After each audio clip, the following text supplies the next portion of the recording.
This week's show is brought to you by Sock Fancy. They deliver awesomely random socks every month with free shipping anywhere in the world, and there are hundreds of designs so you'll never get the same pair twice, and you can cancel anytime.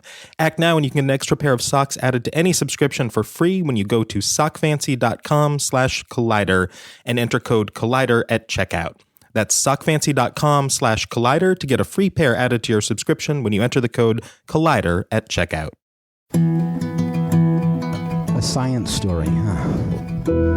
These NYU scientists, I felt right. I was so and I just thought, well, I had figured it out. it was that golden moment. Because science was on my side.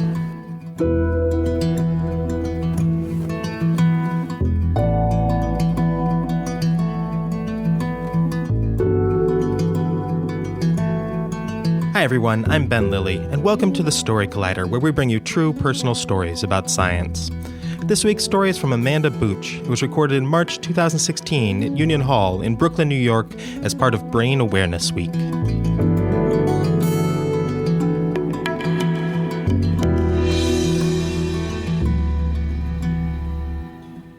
As a preschooler, I would sit on my dad's lap as he typed away on our IBM computer, writing code for his job as a software architect on Wall Street. I loved being with my dad because he was always teaching me, and in second grade, he taught me web programming in HTML and JavaScript, and we even set up a web domain and hosting service.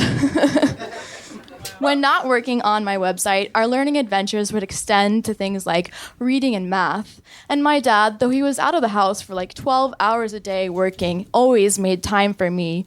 And by high school, he was quizzing me frequently, even staying up with me till midnight and waking me up at 4 or 5 a.m. for some more. But throughout my dad's entire life, he was also an active musician and composer, first learning guitar at the age of 9 from his talented sister Mati, and later during college studying Afro-Cuban jazz and classical guitar. My dad loved to play music, and when he would play with his band, the air would electrify with melodious song. And the beats would reverberate through the air and dance as the notes of the musicians and singers melded into an endless song. Very frequently on the weekends, we'd have parties where all my dad's friends would come over and they would grab their instruments and sing along for hours. This was what my life was filled with, music and moments like this.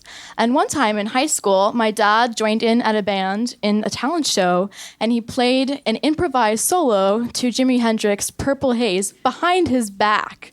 So he was very diverse and loved exploring these different things, and life was just great. And then one day, in the spring of 2008, it was a beautiful day.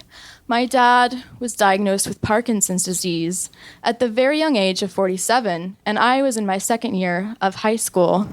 Like an impending avalanche, I became terrified by what the future could bring, and I felt disconnected from reality.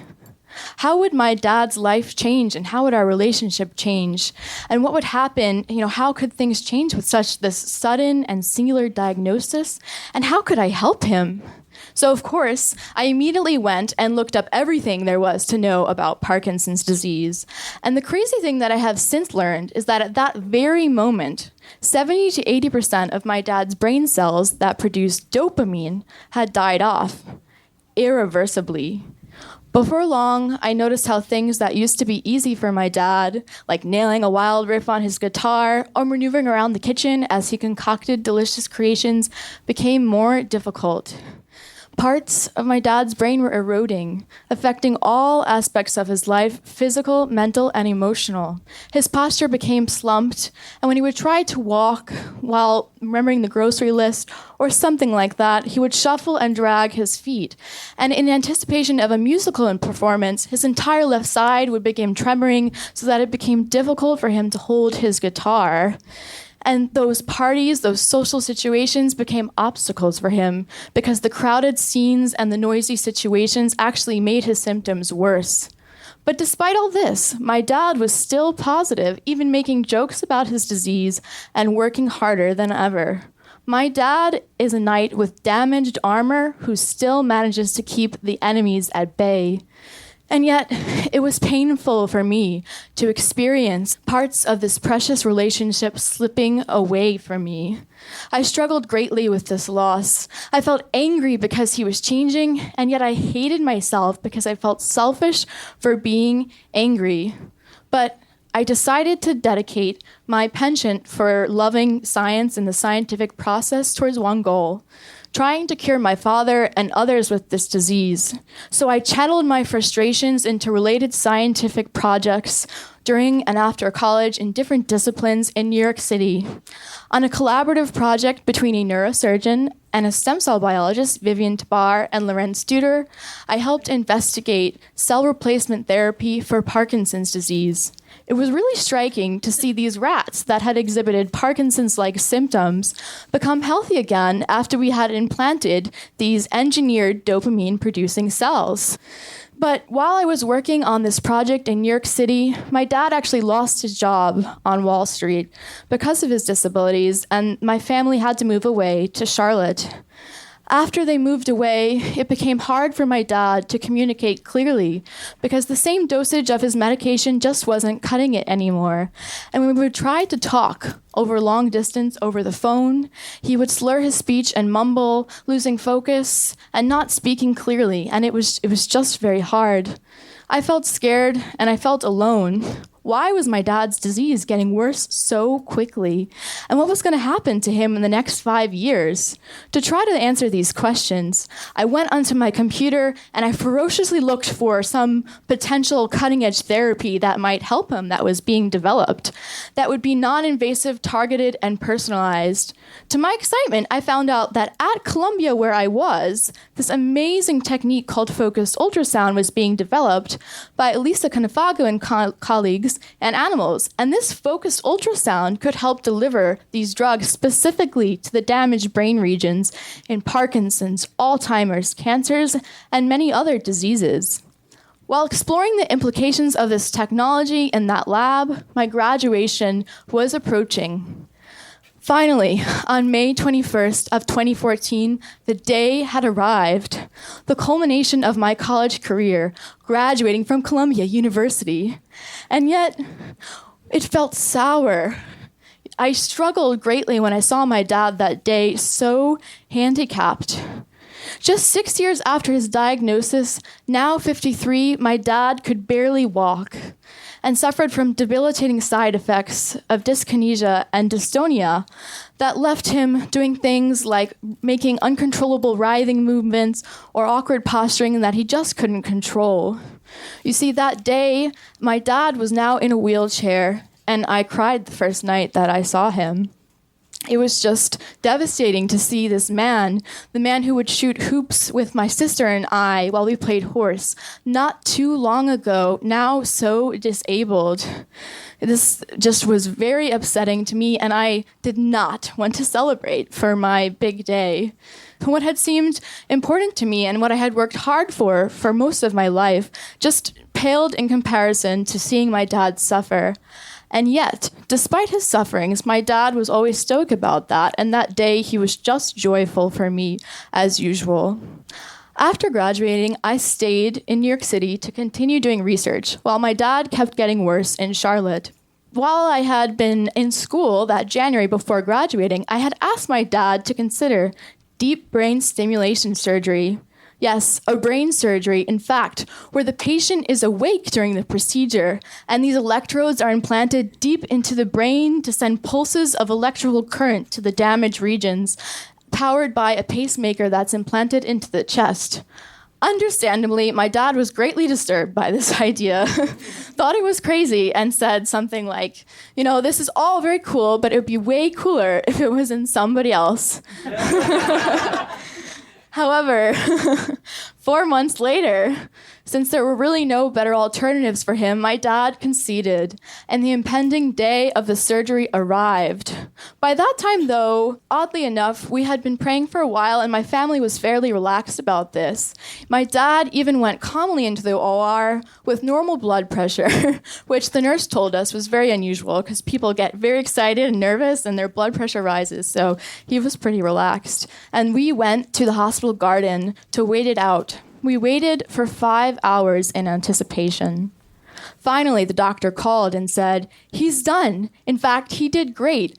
And he even was making jokes while he was in the OR, on the operating table. Crazy. But I wasn't too surprised because I knew how my dad was. So we were relieved and we headed home and he began to recover. 10 days later, a bulge began growing on the left side of my dad's head and rapidly expanding towards his eye to the size of a baseball.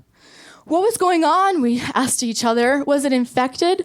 Why was it expanding so quickly? Would they have to take out this device? Do another huge brain surgery? Freaked out and trying to remain calm, we rushed off to the hospital's ER, 3 hours away. The doctors looked him over, ran some tests, and they had to remove some staples, actually. And turns out they removed these staples. They had been causing irritation. The bulge subsided. He was okay. Finally, we could relax. The surgery was a success, and he could finally actually recover. 3 months later, less than a year after I had graduated, my dad could now walk normally again, and in fact run and play tennis, and most importantly, play the guitar well again, which was so important to him.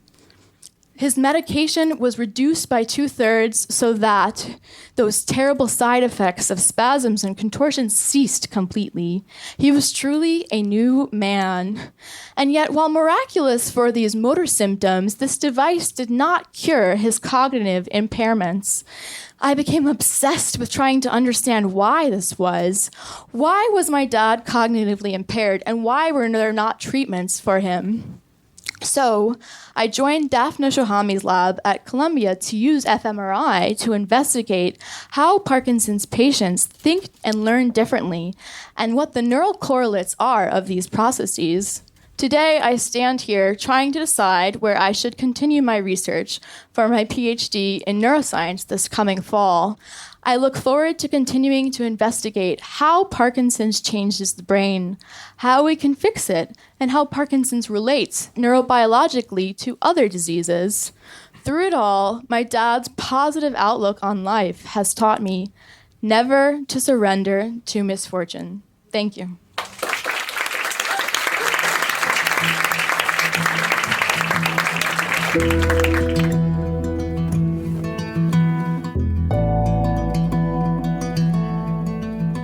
That was Amanda Buch. Amanda is a neuroscientist and visual artist who draws inspiration from the intersection of brain biology and creativity in art.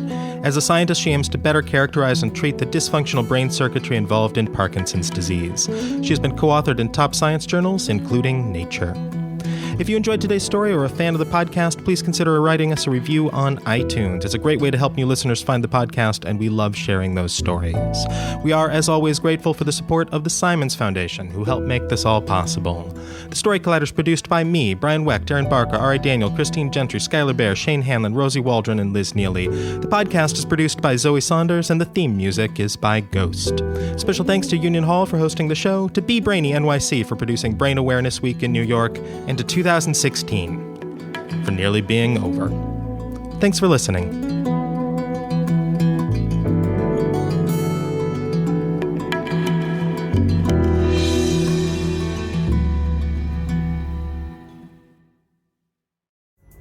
Pulling up to Mickey D's just for drinks?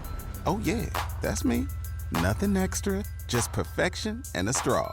Coming in hot for the coldest cups on the block. Because there are drinks. Then there are drinks from McDonald's. Ever combine an ice-cold frozen Coke with piping hot fries? Try frozen drinks any size for $1.49. Prices and participation may vary. Cannot be combined with any other offer. Ba-da-ba-ba-ba.